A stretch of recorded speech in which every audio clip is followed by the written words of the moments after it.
1 year after my grandparents passed away, I thought going back to their house would finally bring me closure. I told myself it was just paperwork, just memories, just one last look before moving on. I was driving there, replaying my grandmother's voice in my head, when my phone rang. I almost ignored it. The voice on the other end wasn't crying. It was worse. Calm, tight, controlled. "Emily, you need to come now," the man said. "What we found changes everything." I asked him what he meant. He didn't answer. I pulled over on the side of the road, my hands shaking so badly I had to set the phone down. My chest felt heavy, like my body already knew something my mind wasn't ready to hear. When I finally reached the house, the air felt different. The door was open. People were waiting. And as I stepped inside, my heart nearly stopped beating because whatever they had found wasn't just about my grandparents. It was about my family. The house stood exactly where it always had, tucked behind a line of old maple trees, quiet in a way that felt almost intentional.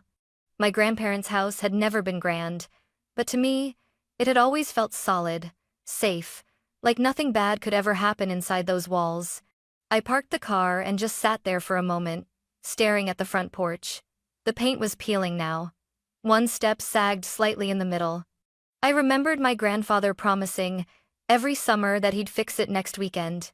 He never did. And somehow, that made it feel more real. I hadn't been back since the funeral. After they passed, first my grandfather, then my grandmother. 6 months later, everyone said the same things. They lived a full life. At least they're together again. Time heals. What no one said was how strange it feels to return to a place that once held laughter, knowing the people who created it are gone. As I stepped out of the car, the smell hit me immediately. Old wood, damp leaves, the faint scent of lavender that my grandmother used to keep in small cloth bags around the house. I swallowed hard, suddenly aware of how tight my throat felt. Growing up, this house had been my escape. Every summer, my parents would drop my sister Lily and me off here for weeks at a time. No schedules, no pressure, just long afternoons, my grandmother humming in the kitchen, my grandfather reading in his chair, pretending not to watch us while secretly keeping track of every move we made. He used to say, "As long as you're under this roof, you're safe." I believed him. Inside, the house felt frozen in time. The furniture hadn't moved. The clock above the fireplace was still stopped at 2:17, the moment no one bothered to reset after the power outage last winter. A thin layer of dust coated everything, softening the edges of the room like a filter over an old photograph. That's when I noticed I wasn't alone. A man stood near the hallway, holding a folder against his chest. He looked up quickly when he saw me, as if he'd been waiting. "Emily," he said, nodding. "I'm Mark. I was hired to inspect the property." So this was the voice from the phone call. Behind him, 2 other people stood quietly, one near the back door, another halfway up the stairs. They all had the same expression. Uncomfortable. Alert. Like people who knew something they weren't sure how to say. I tried to smile, but it didn't feel right on my face. "You said you found something," I said. "Something that couldn't wait." Mark hesitated. "I think it's better if I show you," he replied. That was the first time my chest tightened again. As we walked through the house, memories followed me from room to room. The scratch on the wall where Lily and I once tried to measure our height with a pencil. The faded rug my grandmother refused to replace because it had been a wedding gift. The small desk in the corner where she used to sort papers late into the night. My grandmother had always been organized, careful, methodical. She trusted rules. She trusted systems. And most of all, she trusted family. That thought lingered as Mark stopped in front of a closed door near the back of the house. I frowned. "That door was never locked," I said quietly. Mark exchanged a look with the others. "It is now," he said. Something about that sent a chill through me. I suddenly thought of my parents, how eager they'd been to handle everything after the funerals. How quickly they'd told Lily and me not to worry about the estate, the paperwork, the details. "We'll take care of it. You girls have been through enough." At the time, I'd been grateful. Standing there now, staring at that door, I wasn't so sure anymore. Mark reached for the handle, then paused. "There's something else you should know," he said carefully. "What we found doesn't just affect the house." I looked at him. "Then what does it affect?" He met my eyes, his voice low. Your family. And in that moment, I realized that whatever waited behind that door wasn't just a discovery. It was the beginning of something that would force me to question everything I thought I knew about the people who raised me. Mark opened the door slowly, like he was afraid of what might happen if he moved too fast. The room beyond it wasn't large. It used to be my grandparents' old storage room, boxes of photo albums, holiday decorations, and things no one ever really throws away. But now, it didn't look like a storage room at all. The shelves were cleared. The boxes were gone. Instead, there was a narrow table pushed against the wall, a portable lamp clamped to its edge, and a small stack of folders laid out with careful precision. Everything was too clean, too intentional. "This wasn't here before," I said, more to myself than to anyone else. Mark nodded. "We found it yesterday when we started checking the back rooms. Someone had installed a new lock. Not recently, but not years ago either." I stepped inside, my footsteps echoing softly against the floor. The air felt stale, like the room hadn't been opened in a long time. My eyes were drawn immediately to the folders. They were labeled dates, account numbers, names. I recognized some of them neighbors my grandparents had known for years, people who used to drop by with pies or stop to chat on the porch. Others meant nothing to me at all. "What is this?" I asked. Mark hesitated again, and that hesitation was starting to scare me more than any answer could. "We're not entirely sure," he said, "but based on what we've seen so far, these aren't personal documents. They're financial." That made my stomach twist. My grandmother had handled paperwork for friends, occasionally helping them understand forms, explaining things in plain language. She was careful about it, almost obsessive. She used to say, "If it's not documented properly, it doesn't exist." I reached for one of the folders, then stopped. "Am I allowed to look at these?" I asked. "You own the property," Mark replied. "Legally, yes, but I think you should be prepared." "Prepared for what?" I opened the first folder. Inside were photocopies of bank statements, letters addressed to people I barely remembered, and handwritten notes in my grandmother's neat, familiar script. But there was something wrong with them. Small inconsistencies, numbers that didn't align, transfers that didn't make sense, and then I saw a name that made my chest tighten. Lily Carter. My sister's name was written in the margin of one page, underlined twice. I flipped to the next document. Her name appeared again. "Why is my sister's name on this?" I asked, my voice sharper now. Mark glanced over my shoulder. "That's one of the reasons we called you." I felt suddenly dizzy. Lily had never been involved in anything like this. She struggled just to keep her own life together. Teaching during the day, waiting tables at night, barely scraping by. She hated paperwork, hated banks, hated anything to do with money. "This has to be a mistake," I said quickly. She couldn't. "We don't think she did anything," Mark interrupted gently. "But her name appears on multiple documents, as a reference, sometimes as a contact, in a few cases, as an authorization." The word hit me hard. Authorization. I closed the folder, my hands shaking. "No," I whispered. "That doesn't make any sense." That's when another detail surfaced in my mind, something I hadn't thought about in years. A conversation Lily and I had late one night, after her divorce. She'd mentioned getting strange letters from banks she didn't recognize. Requests for confirmation. Accounts she swore she'd never opened. She'd laughed it off at the time. "Probably a scam," she'd said. "I just threw them away." I told her she was probably right. Now, standing in my grandparents' house, that memory didn't feel harmless anymore. I looked around the room again, suddenly aware of how deliberate everything was. The lock, the labels, the careful organization. Someone hadn't just hidden these documents. They'd been managing them. "Who else has been here?" I asked quietly. Mark's jaw tightened. "Your parents stopped by a few times after the funerals. They said they were sorting things out for you and your sister." My pulse started pounding in my ears. I remembered how quickly my mother had insisted Lily and I not worry about the estate. How my father had told us it was too complicated, and that they'd already spoken to professionals. "Trust us," he'd said. "We're just trying to help." At the time, I'd believed him. Now, as I stared at my sister's name written over and over on documents she'd never seen, a different feeling crept in, slow, heavy, and impossible to ignore. Fear. Because if Lily hadn't put her name there, someone else had. And whoever that was had done it from inside our family. I don't remember sitting down, but suddenly I was on the edge of my grandmother's old armchair, the folder resting on my knees like it weighed 100 pounds. Mark watched me carefully. "There's something else," he said. We weren't sure when to bring it up. My heart sank. "There's more?" He nodded and reached into his bag, pulling out a thin envelope. It was yellowed at the edges, the paper soft with age. I recognized the handwriting instantly. My grandmother's. My breath caught in my throat. "Where did you find that?" "Behind a loose panel in the hallway closet," Mark said. It was taped to the inside, like she didn't want it discovered by accident. The envelope was addressed simply, Emily. No last name, no date. My hands trembled as I took it. My grandmother had always been precise with words, careful with intentions. If she'd hidden this, it meant something. I hesitated. "What if I'm not supposed to read it yet?" I asked. Mark didn't answer. He didn't need to. I broke the seal.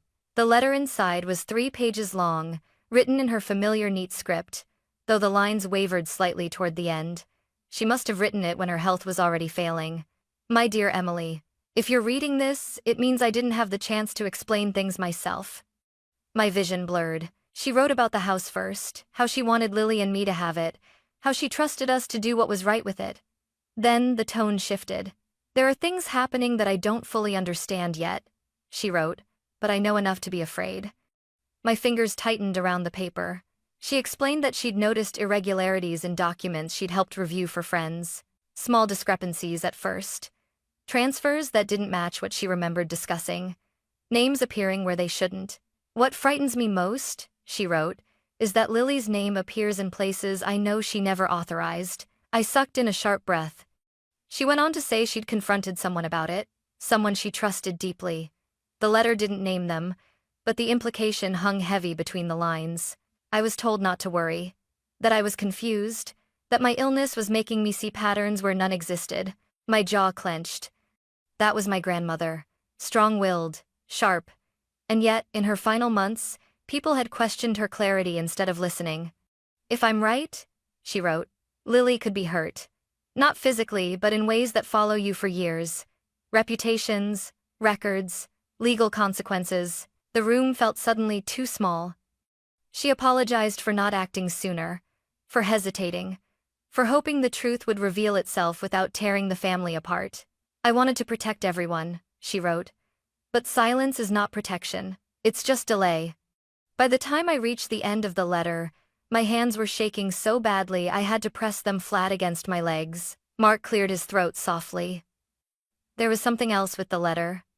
He handed me a small piece of folded paper. Inside were login details. A website, a password. "What is this?" I asked. "We checked," he said. "It leads to a private online folder. We didn't open it. We thought that should be your decision." I stared at the paper. A private folder. Hidden, secured, planned. My grandmother hadn't just suspected something. She'd been preparing. A wave of anger rose in my chest, slow, burning, unfamiliar. Not at her, at myself. I thought of every time my parents had told us everything was handled. Every time they'd said Lily didn't need to stress about paperwork. Every time they'd insisted they were acting in our best interest. I stood abruptly. "I need to see what's in that folder," I said. "Right now." Mark nodded. "There's internet here. Weak, but it works." As I pulled my laptop from my bag, one thought echoed in my mind, louder than the rest. If my grandmother went to this much effort to hide the truth, then whoever she was afraid of was someone she saw every day. Someone who smiled at family dinners. Someone who thought no one would ever look too closely. And I was about to find out exactly how wrong they were. The internet took longer than usual to connect, the small loading icons spinning like it was mocking my impatience. I sat at my grandmother's old desk, the same one where she used to organize receipts and write birthday cards weeks in advance. The login worked on the first try. A plain screen appeared. No photos. No labels meant to comfort. Just a list of folders with dates stretching back several years. "This was intentional," I muttered. "She didn't want this found easily."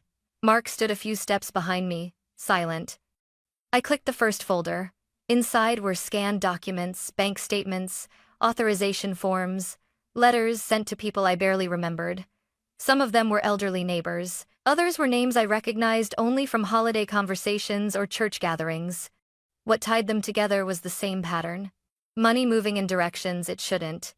Accounts opened without clear explanations. Signatures that looked close, but not right. And then there it was again. Lily Carter. Her name appeared not just once, but repeatedly. Sometimes as a secondary contact, sometimes as a temporary holder. In 2 files, she was listed as having approved transfers I knew she'd never seen. No, I whispered. This isn't possible. I scrolled faster, my chest tightening with every click. There were emails saved as screenshots, messages between my grandmother and someone else, someone whose replies were careful, polished, and infuriatingly calm. You're overthinking this. Everything is legal. Lily agreed to help. She just doesn't remember. My hands curled into fists. She would remember, I said out loud. She would never forget something like this. Mark leaned closer. There's more. I opened the next folder and nearly dropped the laptop. Audio files. Short recordings. Some only a few seconds long, others several minutes. All labeled with dates. My grandmother's voice filled the room as I clicked the first one, weaker than I remembered, but unmistakably hers. I'm asking again, she said softly. Why is Lily's name on these documents? A man responded. His voice was smooth. Familiar. Too familiar. You're tired, Margaret, he said. You're mixing things up. My stomach turned. That voice belonged to my father. I felt like the floor had shifted beneath me. In the recordings, he never raised his voice. He didn't need to. He dismissed concerns gently, reframed questions, suggested confusion without ever directly accusing her of being unwell. You trusted me with this, he said in one clip. Let me handle it. Another recording followed weeks later. I don't want Lily dragged into this, my grandmother said. If something happens. Nothing is going to happen, my father interrupted. And if it does, I'll take responsibility. The lie sat heavy in the air. I shut the laptop abruptly, my breathing uneven. This goes back years, I said. While Lily was struggling, while she was divorcing, while she was barely keeping her life together. Mark nodded slowly. It explains why her credit history started collapsing around the same time. The words hit me harder than anything else. Lily's missed opportunities, the jobs she didn't get, the loans she was denied, the shame she carried, believing she had somehow failed on her own. It hadn't been bad luck. It had been engineered. I pressed my palms against the desk, fighting the urge to cry. She has no idea, I said. She thinks she ruined her own life. What do you want to do? Mark asked quietly. The question felt enormous. Because now this wasn't just about documents or money or even my grandmother's fears. It was about my sister. About the fact that someone had used her name, her identity, and her silence as a shield. I opened my phone and stared at Lily's contact for a long moment. If I called her now, I would change everything. If I didn't, I'd be complicit in the same silence my grandmother had regretted. I finally exhaled and stood up.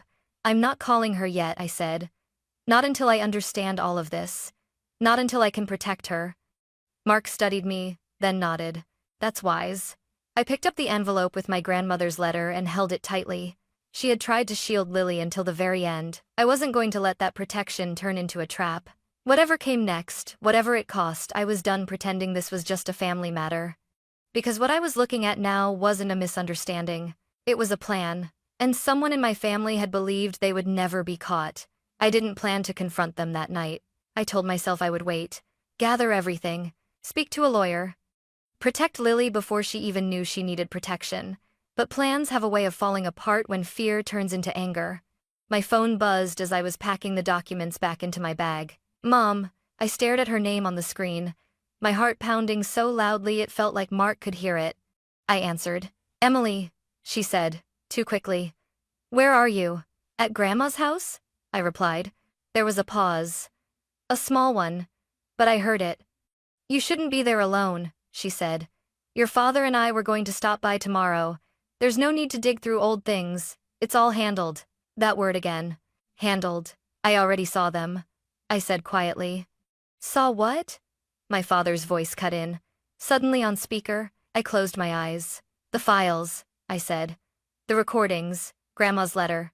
The silence on the other end stretched long enough to make my stomach twist. You've misunderstood, my father said at last, his tone calm, practiced. Your grandmother was confused toward the end. You know that. No, I snapped. She was scared. And she was right. Another pause. This one heavier. Emily, my mother said softly. You're tired. You've been emotional since they passed. Let us come get you. I'm not leaving, I said. Not until we talk. All of us. I heard my father exhale slowly. Fine, he said. If that's what you want. An hour later they pulled into the driveway. Lily came with them. She stepped inside, smiling, confused, her jacket still half-zipped. Hey, she said lightly. What's going on? Mom said there was some kind of mix-up. My chest tightened. Lily, I said, standing up. We need to talk. She looked between me and our parents, her smile fading. Why do you look like that? My father spoke first. Emily's been digging through things she doesn't understand, he said. And now she's upset. I turned to him. Don't. He raised an eyebrow. Don't what? Don't talk over me, I said, my voice shaking but firm. Not tonight. Lily frowned. Emily, what's he talking about? I took a breath and pulled the folder from my bag. Lily, I said gently. Have you ever authorized financial documents using your name for Grandma's friends? She laughed once, sharply. What? No, of course not. I slid a page toward her. Her laughter stopped. That's my name, she said slowly. But that's not my signature. My mother stood up. This is inappropriate, she said. You're upsetting her. She deserves to know, I replied. Lily flipped through the pages, her hands starting to tremble. These accounts. Emily, these dates, she whispered. This was when my credit collapsed, when the bank refused my loan. My father crossed his arms. This is being blown out of proportion. I turned the laptop toward them and pressed play. My grandmother's voice filled the room. I'm asking again. Why is Lily's name on these documents? My father's recorded voice followed. You're mixing things up. Lily looked at him, stunned. Dad? He didn't look at her. You recorded Grandma? My mother demanded, horrified. She did, I said. Because she didn't feel safe. That did it. My father's calm cracked. Enough, he snapped. You have no idea how complicated this was. I was trying to protect this family. By using Lily? I shot back. By letting her life fall apart? Lily stood up suddenly, tears streaming down her face. You let me think I was a failure, she said. You watched me blame myself. My mother whispered. We didn't think it would go this far. Lily turned to her slowly. You knew? My mother couldn't answer. The truth settled like a weight in the room. My father finally looked at Lily. It was temporary, he said. I was going to fix it. When? Lily demanded. After I lost everything? He stepped closer, lowering his voice. If you report this, it will destroy the family. I moved between them instinctively. No, I said. What destroyed this family was the lie. Lily wiped her face, her voice suddenly steady. You don't get to threaten me anymore. That was the moment everything shifted.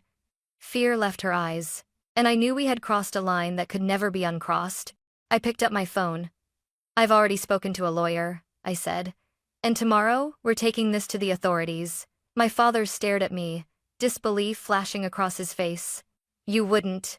I already did, I replied. For the first time that night, he looked afraid. And for the first time in years, Lily looked free.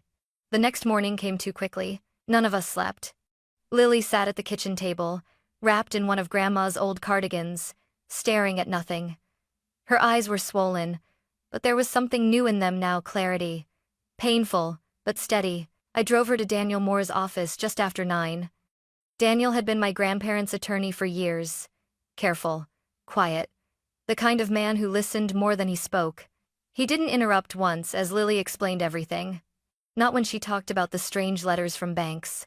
Not when she described her credit collapsing. Not even when she admitted how many nights she'd cried, convinced she was the problem. When she finished, Daniel folded his hands on the desk. Lily, he said gently, you didn't do anything wrong. She let out a shaky breath. What happened to you? He continued. fits a pattern of identity misuse and financial manipulation. The fact that it came from inside your family doesn't change the law.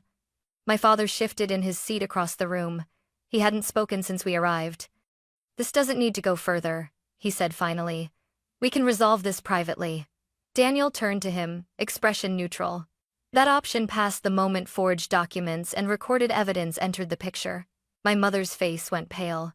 Daniel explained the process slowly, what could happen, what protections Lily had, what steps we could take to prevent further damage. Credit freezes, affidavits, formal reports. This is about stopping the harm, he said. Not punishment for its own sake. Lily nodded, gripping my hand under the table. Later that afternoon, we sat in a small, quiet room at the local police station. The officer assigned to the case, James Walker, spoke calmly, never rushing her. You're not in trouble, he told Lily. You're the one who was harmed. Those words broke something open in her. She cried, then not loudly, not dramatically, but with the kind of relief that comes from finally being believed. I watched my parents from across the room. My father avoided looking at us. My mother kept wringing her hands, whispering that she never thought it would end like this. But it wasn't about how it ended for them. It was about how it began for Lily. By evening, paperwork was filed. Accounts were flagged. Investigations formally opened. As we walked out of the station, Lily paused on the steps. I was so scared of what would happen if I told the truth, she said softly. I squeezed her hand. So was Grandma, I replied. That's why she made sure we could finish what she started. For the first time since this began, Lily straightened her shoulders. I don't feel weak anymore, she said. Neither did I. Because once the truth was spoken and protected by the law, it stopped being a weapon and started becoming a way forward. The weeks after everything came out were harder than the confrontation itself. When the noise stopped, no shouting, no accusations, no urgent phone calls, what remained was the quiet. And the quiet was unforgiving. Lily stayed with me longer than either of us expected. At first, it was practical. She didn't feel safe being alone. Neither did I, if I was honest. But soon, it became something else. A kind of unspoken agreement that we didn't want to face the aftermath separately. Some nights, she barely slept. I'd wake up to the sound of her pacing the living room, wrapping and unwrapping her arms around herself like she was trying to hold something together from the inside. I keep thinking I missed something, she admitted one night, sitting on the floor with her back against the couch. Some sign that should have told me this wasn't my fault. I sat beside her. You trusted the people who raised you, I said. That's not a flaw. She nodded slowly, but the guilt didn't disappear that easily. During the day, life turned into forms, phone calls, and waiting. Waiting for credit agencies to respond. Waiting for confirmations. Waiting to see if the damage could actually be undone. Daniel checked in often, explaining each step carefully, reminding Lily again and again that the law was on her side, that what had happened to her had a name, that it wasn't a personal failure. Still, every small update felt enormous. The first time a fraudulent account was officially removed from her record, Lily stared at the email for a long time before handing me her phone. So, this is real? She asked. They believe me? Yes, I said softly. They do. She covered her mouth and cried, not from fear this time, but from relief. Our parents didn't take the distance well. At first, the messages were angry, then pleading, then defensive. We were trying to protect you. You don't understand how complicated it was. Families don't do this to each other. Lily listened to every voicemail once. Only once. After that, she deleted them without opening them. I spent years explaining myself to people who weren't listening, she said. I'm done doing that. We set boundaries that felt brutal but necessary. No unannounced visits. No emotional negotiations. No rewriting what had already been proven. It wasn't about punishment. It was about survival. The house became the final task hanging over us. Sorting through it was strange, now less painful, more deliberate. We worked room by room, deciding what mattered and what didn't. Some things surprised us. We kept my grandmother's handwritten recipes, even though neither of us really cooked like she did. We kept the chipped mug my grandfather always used, the one he insisted tasted better than any other. And we kept the cardigan Lily wore almost every day now, even in summer. Letting go of the rest didn't feel like loss. It felt like breathing. When the sale finally closed, Lily stood in the empty doorway longer than I expected. I thought she might cry. Instead, she exhaled slowly. "I used to think this place was the only proof that we were loved," she said. "But it wasn't the house." I waited. "It was what Grandma tried to do for us," she continued. Even at the end, that realization changed something in her. In the months that followed, Lily started standing taller, speaking more confidently, laughing, really laughing, without immediately apologizing for it. She found a new job, not glamorous, not perfect, but honest, built on a clean slate that belonged to her. One evening, as we washed dishes together, she glanced at me and said, "I don't feel broken anymore." I smiled. "Because you never were." Healing didn't arrive all at once. It came in quiet moments. In boundaries held. In truth spoken without fear. And for the first time since this began, the future didn't feel like something we had to brace ourselves against. It felt like something we were allowed to step into. People like to say that time heals everything. I don't think that's true. Time doesn't heal lies. Time doesn't fix damage done in silence. Time just gives you space to decide what you're willing to carry forward and what you're finally ready to put down. For Lily and me, healing didn't come from pretending things were normal again. It came from accepting that some relationships don't survive the truth and that losing them doesn't mean we failed. It means we chose honesty over comfort. The investigation continued quietly in the background. Lawyers handled what we no longer needed to touch. The law did what it was designed to do: protect the person who was harmed, separate responsibility from blame, and make sure the truth couldn't be buried again. What mattered more was what happened outside of courtrooms. Lily rebuilt her life with patience I deeply admire. She stopped apologizing for taking up space. She stopped explaining herself to people who had already decided not to listen. I changed too. I learned that being loyal doesn't mean staying silent, that love isn't proven by endurance of harm, and that protecting someone even when it's hard is an act of courage, not betrayal. We still visit our grandparents' graves together. We bring flowers. We talk to them like they're listening. In a way, I think they are. My grandmother once wrote that silence isn't protection, it's just delay. She was right. Family isn't defined by blood alone. It's defined by who tells the truth when it's uncomfortable, by who stands between you and harm, by who chooses your safety over their own pride. Lily and I didn't lose our family that year. We finally understood what one really looks like. And for the first time, that understanding feels like peace.